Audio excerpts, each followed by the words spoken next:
So today's progress, as you can see, I've removed the toolboxes and the battery box, and I've taken off all of the electrical parts that live under the seat.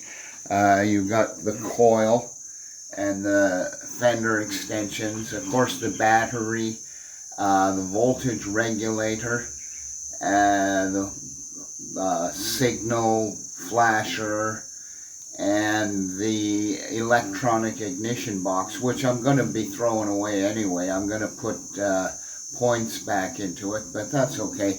I've pulled everything off, A, to keep it protected, but B, to give me access. As you can see, it needs some cleaning.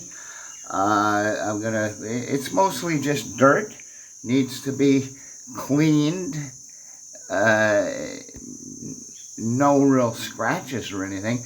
The chain has surface rust, but the sprockets and the chain really don't have too much wear on them, so I'm not going to replace the chain. I'll just take it off and clean it and lubricate it and put it back on.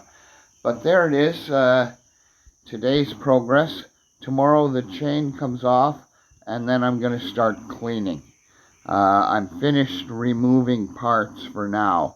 And the rest I'm going to start cleaning, and once it's cleaned and polished, I'll start putting it back together.